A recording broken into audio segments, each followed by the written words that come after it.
How you doing, Gabriel? Are you sleeping all right? I'm sleeping fine.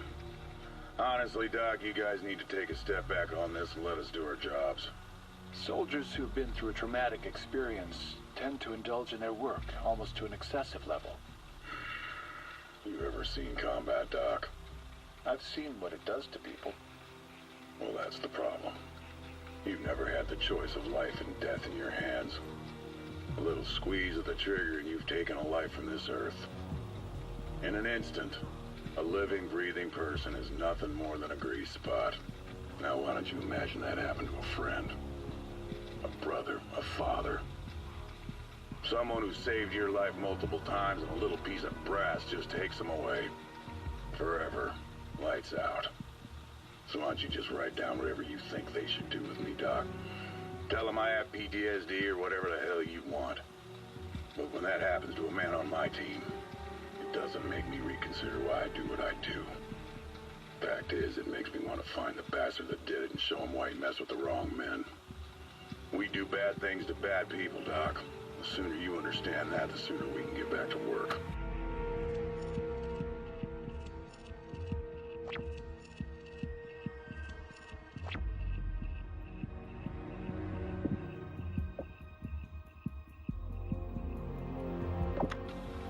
We've been behind this wall for far too long. Now people have to decide on being locked in here or killed out there.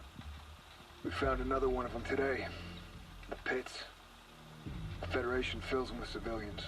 They question them first, and whether they have answers or not, well, they all end up in the same place. Our commanding officer thinks the Federation is looking for other ways into the city. Dallas was taken in the same way. Although part of me can't help it. Think this is a message. So we're going back outside the wall. Someone who knows how we operate's targeting us. I want to know who. I just hope we're prepared for what's coming.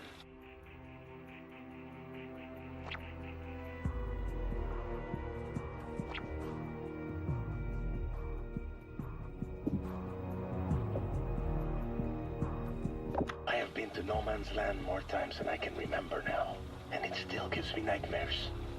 I am convinced we will find what we need, though. The effort will not be in vain. However, the captain has been acting more aggressive lately. He nearly killed a young soldier for reporting in too late. Granted, the soldier required punishment, but the captain saw fit to prevent him from seeing ever again. This place makes him act differently. He gets paranoid.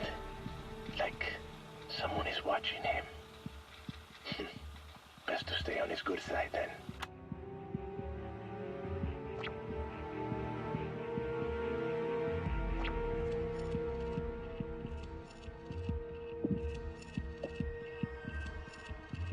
I want to know where it's at, Ajax. You know I'll find it eventually. Come on, why put yourself through this? I'm not telling you shit! You want to see how tough you are. I get that. But you don't need to die here today. I want to save that for tomorrow. Besides, everyone breaks, Ajax. So you want to tell me where the safe house is? No? All right. Let's keep going.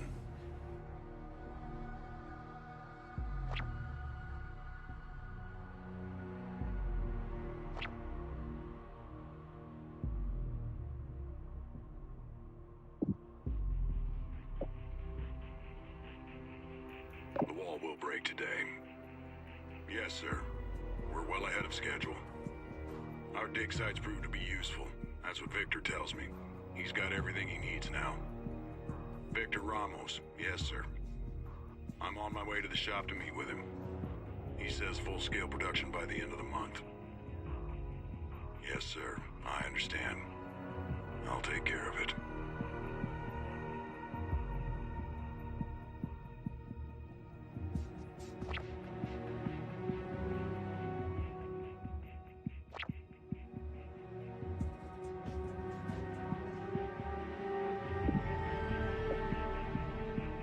Rorke says we're going to Caracas.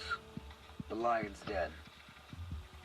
The Federation leader, Diego Almagro, ordered the execution of UN peacekeepers, 20 of them. After ripping them to pieces, he dumped their bodies in the ocean and sent them drifting back to us. We got the message. They called up the team and want us to take care of the problem. Our way. Roark's calling it Operation Return to Sender. I've never seen him so driven. He really wants this guy dead.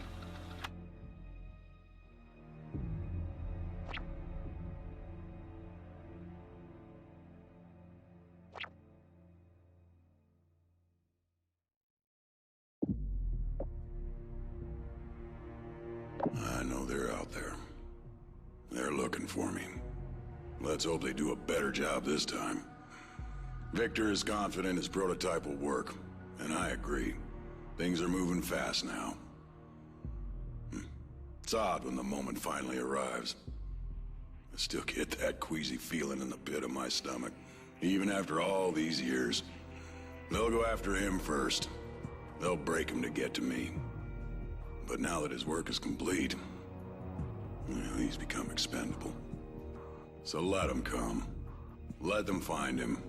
And find me waiting to bury them in the same grave they dug for their leader.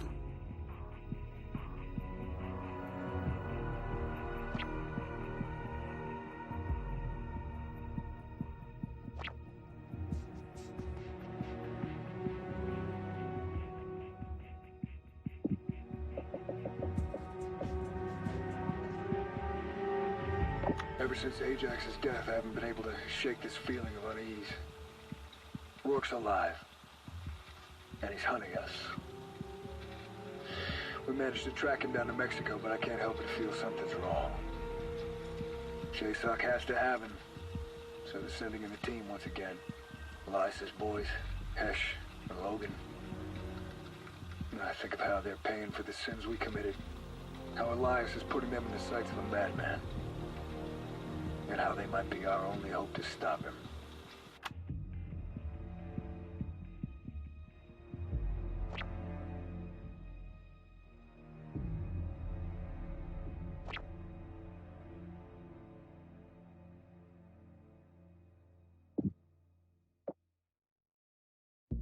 We have got the green light from the top. The satellite array can go operational. It is an impressive display of power and technology. I cannot help but feel inspired when I go there. How can men build such things? Invisible data-controlling machines. Machines that can destroy with such blunt force. The rockets themselves have been upgraded as well. They can reach their destination 150% faster than before. Not super exciting, but at those speeds, the operation can be completed in a matter of days. So far, I am pleased with our results. I think my superiors will be as well. They're sending me to Caracas for Federation Day. There is much to celebrate.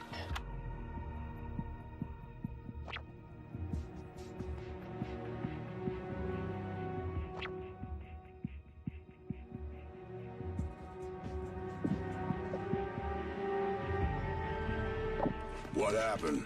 I don't know, sir. They came in through the security checkpoint, and we... Spit it out, soldier. We couldn't find them. 1 second they were here, and then they just disappeared. I'm sorry, sir. I don't know what happened. Everything got so chaotic. You know our laws, son. You failed to protect your brothers. You join them in death. No, please. No, please. Please don't do this. Take him to the river. No!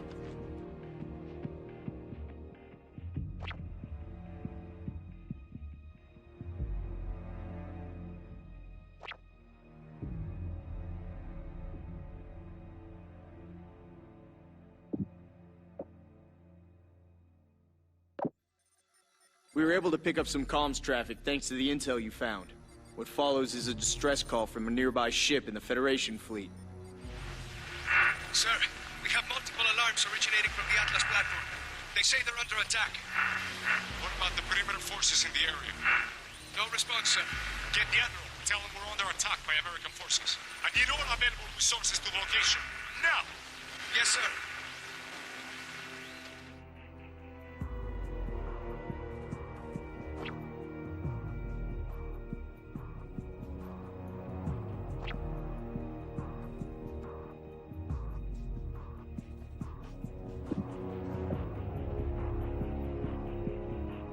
December 10th, 2018. The test of the new Aegis-class prototype was successful. The real breakthrough was the addition of the sonic pulse to the bow of the ship. The impact of the pulse is strong enough to crush organs or shatter bone. We were fortunate enough to have test subjects donate their pain to science.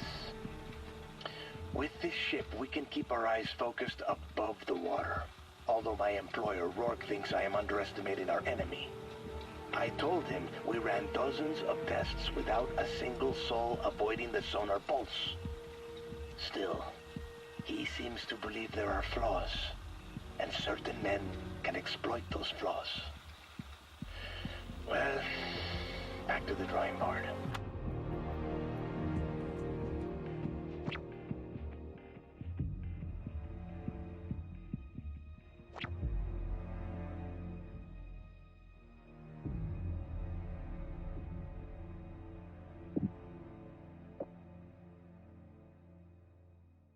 Improvements to the Odin system far exceed what I originally expected.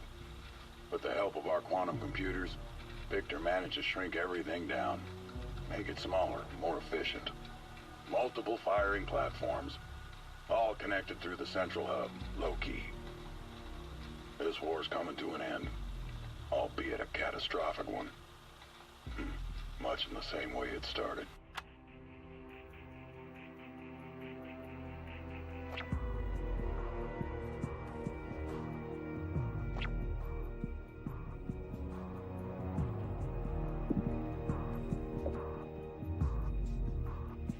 The worst thing a man can have is hope. It's a vicious little devil. You can be alone, broken, beaten, dying. But it forces its way into your brain. Keeps you hanging on. Eventually, reality sets in. Overpowers it. Shows you it's not necessary, or wasn't even there to begin with. When a man has lost his hope and sees his fate for what it truly is, only then can he accept death and greet him as an equal. Ajax learned that lesson. The look in his eyes when he told me about this place. I'll teach the rest of them the same lesson.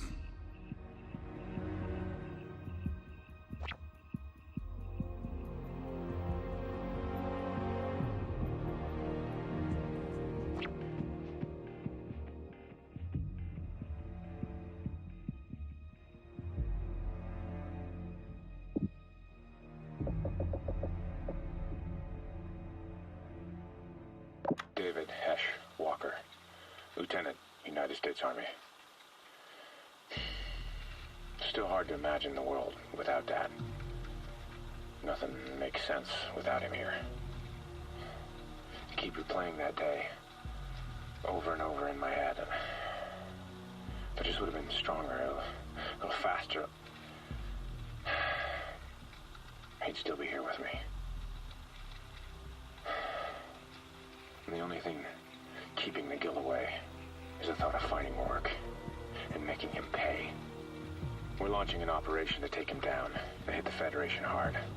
Wherever he is, Logan and I will find him, and we'll send him back to whatever part of hell he crawled out of.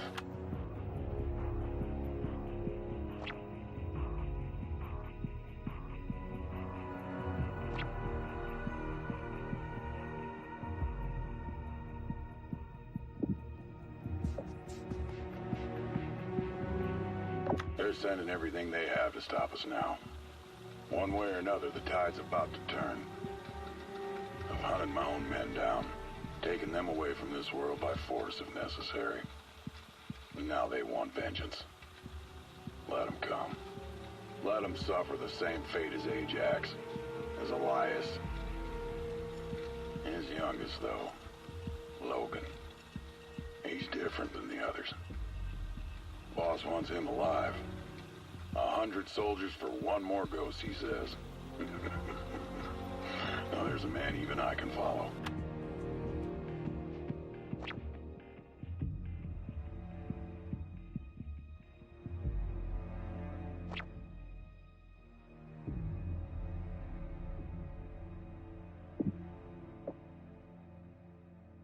The satellite array allows us to control it from the ground, giving us a safer approach than what was originally planned. All firing platforms can be utilized at the same time, or individually, should the occasion present itself. We have carved out a section of Earth under the array for a command center. We can even launch platforms from the same area. We have sent up so many of these things that I have started to lose track. From reports gathering from the crew, everything is running smoothly. I would expect nothing less.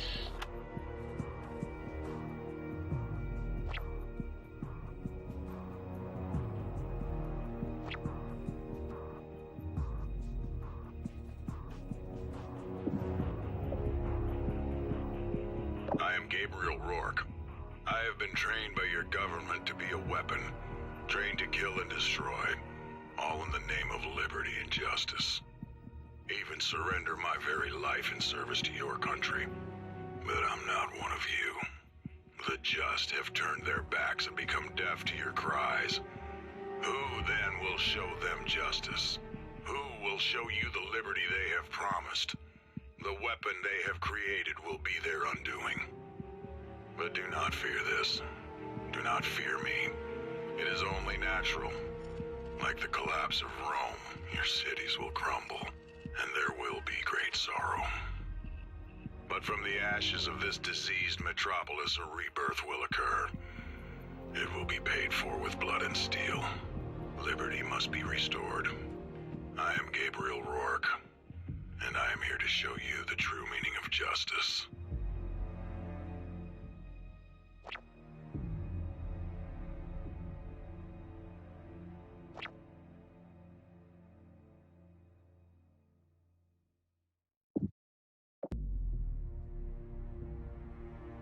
My name is Elias T Walker.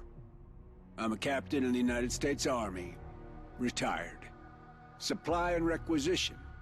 Yeah, my kids always tell me I count cans of food all day. It's a bit more than that, I can promise you. Can you tell us more about your kids? Sure. There's David, my oldest. He's 28. Likes to go by the name Hesh. He joined up the day he turned 18. He's one of the best soldiers we have in the field today.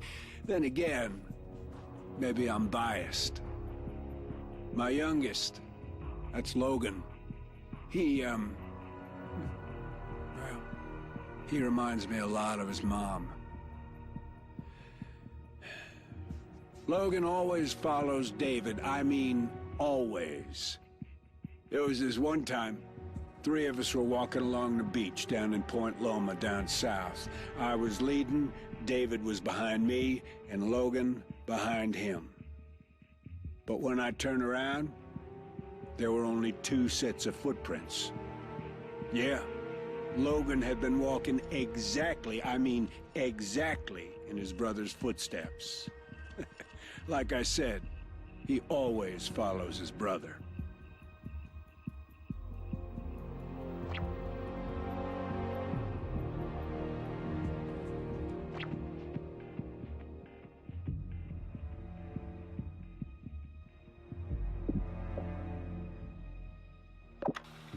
I mean, I don't remember a time when he didn't have us training for something. And we'd hunt in the woods for days on end, finding our own shelter, our own water, our own weapons. Yeah, you get the idea. You heard of Hell Week? Yeah. And this is more like Hell Year, after year, after year. But I don't mean to make it sound so bad. I mean, this is what we wanted. Dad always said we could quit at any time, go grab some fast food and pig out in front of the TV all night. But Logan and I, you know, we wanted more. Out there, we learned to guard each other, to hunt, speak without speaking. And we became men. We were a team. And every time we came out of the woods, Dad would ask us what we learned. Always protect each other. But we never forgotten. Logan's got my back, and I got his. He's my brother.